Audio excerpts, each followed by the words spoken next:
कर्ज का बोझ। सोनपुरी नाम के एक छोटे से गांव में राधेलाल नाम का एक सेठ रहता था। सभी गांव वाले उसके पास कर्ज लेने आते थे और वादे के मुताबिक समय पर उसका कर्ज भी लौटा देते। सेठ अपने उसूलों का पक्का और ईमानदार व्यक्ति था। एक दिन दो ठग, जिनके नाम मंगरू व रामू थे, वो उस सेठ के गांव के पास से गुजर रहे थे।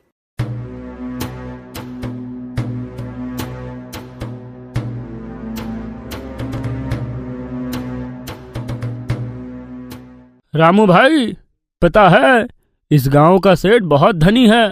वो गांव वालों को कर्ज देता है और लंबे समय तक की मोहलत भी देता है। अगर सेठ धनी है तो हमें उसे ठगना चाहिए। कोई उपाय सोचो मंगरू भाई। उपाय तो मैंने सोच लिया है रामू भाई। क्यों ना हम उस सेठ के पास जाकर उससे कर्ज ले लें, लेकिन उसे कभी वापस ही ना करें। हाँ भाई, उपाय तो बढ़िया है तुम्हारा। चलो फिर आज चलकर सेठ को ही ठगते हैं।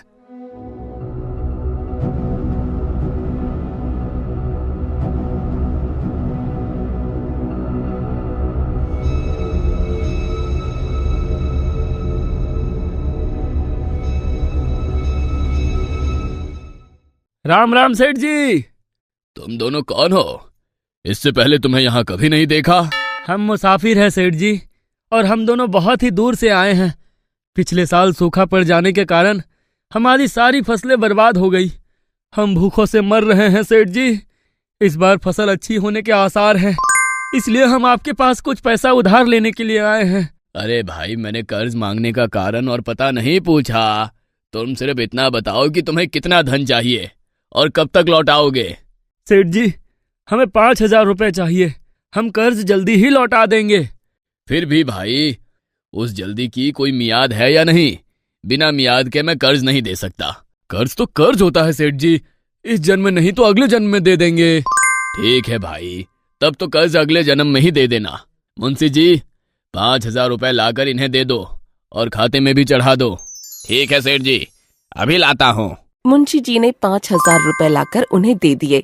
उन दोनों ने बिना गिने पैसों को जेब में डाला और वहाँ से चलते बने।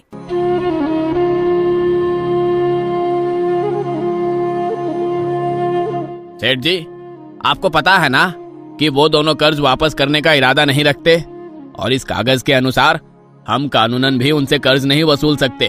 तो फिर आपने उन्हें रुपए उधार क्यों दे दिए? मैंने ये सब जानबूझकर किया है मुंशी जी, लेकिन ये सब मैं तुम्हें अभी नहीं, वक्त आने पर बताऊंगा। सेठ जी, तो क्या अब ये पैसे पानी में चले गए? मुंशी जी, कर्ज कर्म के समान होता है। इस जन्म में नहीं तो अगले जन्म में वो लौट कर जरूर आता है। मंगरू भाई, वास्तव में ये सेठ तो हमारी उम्मीद से ज्यादा बेवकूफ निकला। मैं तो सोच रहा था कि वो अगले जन्म की बात सुनकर हमें धुतकार कर भगा देगा। हाँ भाई, उसने तो यह भी नहीं सोचा कि अगले जन्म में ये कर्ज लौटाएगा कौन भला। अच्छा ही हुआ, हमारा तो फायदा ही फायदा हो गया। चलो किसी और गांव जाकर कुछ दिनों तक आराम और सुकून से रहते हैं। ये सोचकर दोनों आगे बढ़े और चलते चलते एक गांव में पहुंच गए। रात बिताने के लिए वो कोई आश्रय ढूंढने लगे तो उन्हें सामने एक घर नजर आया। वो घर पहुंचकर दरवाजा खटखटाने लगे। अरे भाई, घर में कोई है क्या? घर का मालिक किसान हरिया घर से बाहर निकला तो उन लोगों से पूछने लगा, तुम लोग कौन हो भाई, और इस वक्त यहाँ क्या कर रहे हो? हम परदेसी हैं भाई, और रात काटने के लिए आश्रय चाहते हैं। ठीक है भाई, मैं अभी इंतजाम करता हूँ, और अगर भोजन भी चाहिए तो मैं उसका भी इंतजाम करवा देता हूँ। नहीं भाई, हमें भूख नहीं है। आपने हमें रहने के लिए आश्रय दिया, इतना ही हमारे लिए काफी है। किसान हरिया ने उनके लिए बिस्तर की व्यवस्था कर दी और दोनों ठग बिस्तर पर लेट गए।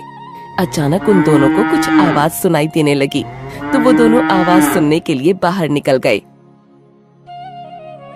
मंगरू भाई, ये आवाज बाहर से ही आ रही थी। मुझे तो डर लग रहा है, ये अजीब सी आवाज है। हाँ, आवाज तो मुझे भी आ रही है, लेकिन समझ में नहीं आ रहा ये किधर से आ रही है। जब वो दोनों आवाज सुनने के लिए थोड़ा और आगे बढ़े तो सामने 2 बैल बंधे थे। दरअसल वो आवाज उन दोनों बैलों की आपस में बात करने की थी। जब मंगरू और रामू ने उन बैलों को मनुष्य की भांति बात करते सुना तो वो दंग रह गए। अरे भाई, मैं कोई सपना तो नहीं देख रहा। बैल वो भी मनुष्य की भाषा में बात कर रहे हैं। मैं भी हैरान हूँ भाई, लेकिन ये तो सच है। दोनों बैल आपस में बातें कर रहे हैं। भाई, आज की रात तुम्हारे साथ मेरी आखिरी रात है। अरे भाई, मैं भी तुमसे यही कहने जा रहा था। अच्छा, पहले तुम बताओ ऐसा क्यों है? वो इसलिए है मित्र, क्योंकि अपने जो मालिक है मैंने उनसे पिछले जन्म में 500 रुपए उधार लिए थे, लेकिन उन्हें चुका नहीं पाया। सो इस जन्म में महीनों तक उसके हल और गाड़ी में जुटकर वो कर्ज चुकाया है। कल मेरा श्रम पूरा 5000 रुपए का हो जाएगा और मैं सवेरे ही मर जाऊंगा। अच्छा मित्र, अब तुम बताओ, तुमने बिछड़ने की बात क्यों की? तुम खुशकिस्मत हो मित्र, तुम्हारे कम कर्ज लेने की वजह से तुम्हें जल्दी ही छुटकारा मिल जाएगा। लेकिन मेरे भाग्य में अभी और महीना तक दुख झेलना लिखा है। कल एक दूसरा किसान आएगा और इस किसान से मुझे छीन कर अपने साथ ले जाएगा और अगले कुछ महीनों तक मुझे उस आदमी की यातनाएं सहनी पड़ेंगी। वो किसान इस बूढ़े किसान के पास से तुम्हें क्यों ले जाएगा? यह किसान भला अपना बैल उसे क्यों देगा? यही मेरा भाग्य है, तभी तो ये बूढ़ा किसान उस किसान से कर्ज लेकर अभी तक उसे चुका नहीं पाया है। ओह, तब तो ये बहुत दुखद है। ये मेरे पिछले जन्म का कर्म है भाई, ये तो मुझे भोगना ही पड़ेगा, वरना ईश्वर हमें इस जन्म में बैल ही क्यों बनाते? ये तो हमारे अपने अपने कर्म है मित्र, इसीलिए इस जन्म में भोगना ही पड़ेगा, वरना ईश्वर हमें इस जन्म में बैल ही क्यों बनाता? खैर छोड़ो मित्र, मुझे और तुम्हें तो अपने अपने कर्मों की सजा मिल गई है या मिल जाएगी, लेकिन मुझे तो दुख उन दो आदमियों के लिए हो रहा है जो कुछ समय पहले इस किसान की मेहनत बनकर आए हैं। क्या मतलब है इस बात का? इन दोनों ने क्या किया है? अरे भाई, ये पूछो कि उन्होंने क्या नहीं किया। दोनों ठग अब तक ना जाने कितने व्यक्तियों को ठग चुके हैं और इस समय भी एक गांव के सेठ को ठग कर कर्जा लेकर यहाँ पर आए हैं। तब तो उन्हें कर्ज चुकाने के लिए अगले जन्म में सेठ का गधा बनना पड़ेगा। भाई, सुना तुमने? इन दोनों को पिछले जन्म का कर्ज चुकाने के लिए बैल बनना पड़ा। हाँ, और हमें इस जन्म का कर्ज चुकाने के लिए अगले जन्म में गधा बनना पड़ेगा। अब मैं सेठ का कर्जा अपने सर पर नहीं रखूंगा, मैं उसके पैसे वापस कर दूंगा और बाकी सारा जीवन दिन दुखियों की सेवा में गुजार दूंगा ताकि मेरे सारे पाप इसी जन्म में धुल जाए। हाँ मित्र, हम कल सुबह ही सेठ जी के पास जाएंगे और उनका रुपया वापस कर देंगे।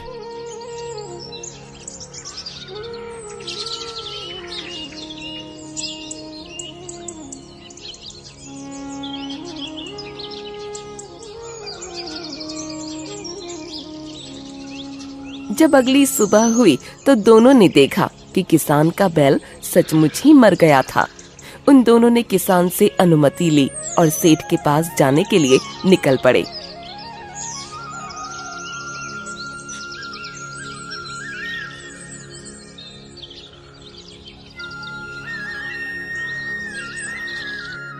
सेठ जी, हमें बचा लीजिए। कौन हो तुम दोनों? अरे सेठ जी, हमें इतनी जल्दी भूल गए? हम दोनों मंगरू और रामू हैं। कल ही तो आपसे 5000 रुपए कर्ज लेकर गए थे। सेठ जी, ये तो वही हैं जो कल आए थे। सेठ जी, हम आपके रुपए सूद समेत वापस करने आए हैं। नहीं भाई, मैं कर्ज की अदाई इस तरह से नहीं लेता। मैं अपने वसूलों का पक्का आदमी हूँ। तुमने अपने अगले जन्म में कर्ज लौटाने की बात कही थी, अब मैं अगले जन्म में ही लूंगा। ये आप क्या कह रहे हैं सेठ जी? जब हम अभी कर्ज लौटाने की बात करते हैं तो आप अगले जन्म की बात क्यों कर रहे हैं? कह तो दिया भाई, मैं अपने वसूलों का पक्का हूँ। जब तुम लोगों ने अपने अगले जन्म में कर्ज लौटाने का वादा किया है तो मैं अगले जन्म में ही लूंगा। उन दोनों ने सेठ से बहुत मिन्नतें की, लेकिन सेठ ने बिना कर्ज वापस लिए उन दोनों को वहां से बाहर निकाल दिया। वे दोनों दुखी मन से वहां से चले गए।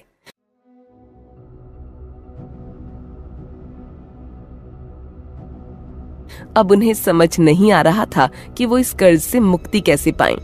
वो लोग एक जंगल में पहुंचे तो उन्हें एक महात्मा मिले। क्या हुआ पुत्रो, तुम इतने दुखी क्यों हो? उन दोनों ने सच सच सब कुछ महात्मा जी को बता दिया। बेटा, यहाँ से 1 मील दूर एक निर्धन गांव है, तुम वहां जाओ और ये सारा धन लगाकर नीम के वृक्ष के नीचे कुएं की खुदाई करो। सेठ जी के कर्ज उतारने का ये एक अच्छा उपाय है। ठीक है महात्मा जी, हम ऐसा ही करेंगे। महात्मा जी की बात मानकर वो दोनों आगे बढ़े और उस निर्धन गांव जा पहुंचे। वास्तव में उस गांव में नदी तालाब का कोई स्रोत ही नहीं था। वहां के लोग कई मील जाकर पानी लाया करते थे।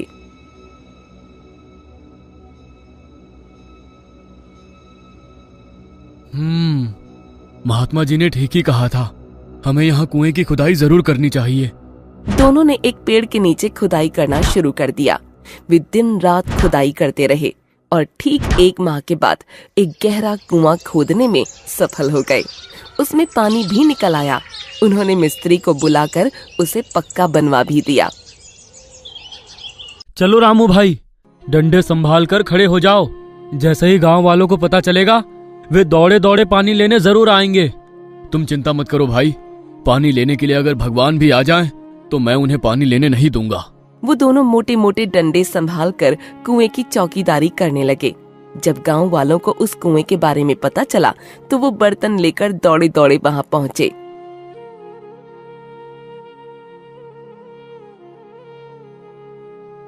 ठहरो, तुम लोग इस कुएं से दूर रहो।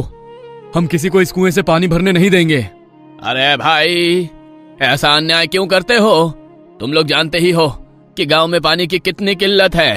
तुमने वास्तव में इस कुएं को बनाकर गांव वालों पर बड़ा ही उपकार किया है।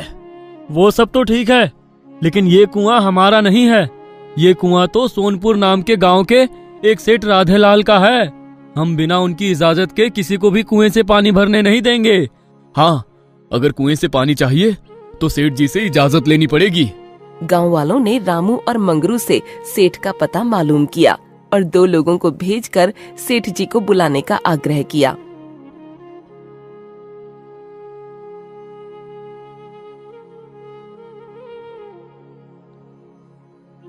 दुहाई हो सेठ जी, हम पर रहम कीजिए। क्या हुआ भाइयों, आप लोग मुझसे ऐसे दुहाई क्यों मांग रहे हैं? सेठ जी, हमारे गांव के बाहर 2 व्यक्तियों ने एक कुआं खोदा है जिसमें पानी भी निकल आया है। वो कहते हैं कि वो कुआं आपका है। जब तक आपकी इजाजत नहीं होगी, वो उस कुएं से पानी भरने नहीं देंगे। आप लोगों को कोई गलतफहमी हो गई है। मैंने आपके गांव में कोई कुआं नहीं बनवाया। जरूर वे दोनों व्यक्ति आपसे झूठ बोल रहे हैं।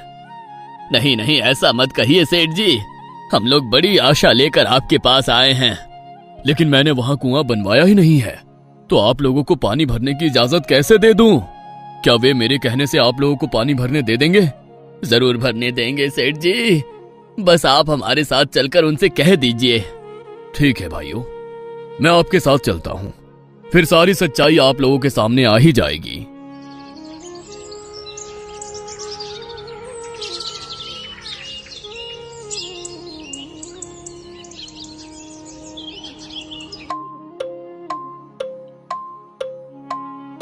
सेठ जी, ये दोनों तो वही ठग मालूम पड़ते हैं जिन्होंने आपसे 5,000 रुपए कर्ज लिए थे और अगले जन्म में कर्ज वापस करने की बात कही थी। हाँ, पहचान गया इन्हें, लेकिन इन दोनों ने ये क्या चक्कर फैलाया हुआ है? क्यों भाई, तुमने यहाँ पर क्या चक्कर फैलाया है? इस कुएं को तुम गांव वालों को मेरा कुआं क्यों बता रहे हो? हमने कोई चक्कर नहीं फैलाया सेठ जी, ये कुआं तो आपका ही है। इसलिए हमने गांव वालों को बिना आपकी आज्ञा के पानी भरने से मना कर दिया था। यदि आप आज्ञा दें तो हम इन्हें पानी भरने से नहीं रोकेंगे। ये क्या कह रहे हो? जब मैंने कुआं बनवाया ही नहीं तो मैं इनको पानी भरने की इजाजत कैसे दे सकता हूँ? ये सही है सेठ जी कि ये कुआं आपने नहीं बनवाया, लेकिन इसमें रुपए तो आपके ही लगे हैं ना? मेरे रुपए? लेकिन वो कैसे?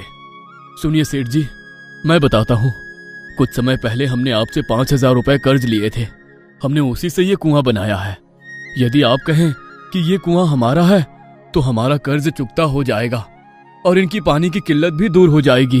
यदि आप कह दें कि ये कुआं हमारा है तो हमारा कर्ज भी चुकता हो जाएगा और इन लोगों की पानी की किल्लत भी दूर हो जाएगी। नहीं, मैं इस कुएं को अपना नहीं कह सकता। वादे के मुताबिक मैं तुमसे अपना कर्ज अगले जन्म में ही लूंगा। तब हम किसी को भी इस कुएं से पानी लेने नहीं देंगे। हम पर कृपा कीजिए सेठ जी, हम गांव वाले मीलों दूर जाकर पानी लाते हैं और हमारे खोदने से पानी भी नहीं निकलता। कृपया कर हाँ बोल दीजिए और हम सबकी जान बचा लीजिए। ठीक है भाई, तुम दोनों चालाक इंसान जीते और मैं हारा। आज से इस कुएं को मैं अपना मानता हूँ और तुम्हें अपने कर्ज से मुक्त करता हूँ। गांव वाले सेठ जी की जय जयकार करने लगे और पानी भरने के लिए अपने घर से बर्तन लाने के लिए दौड़ पड़े।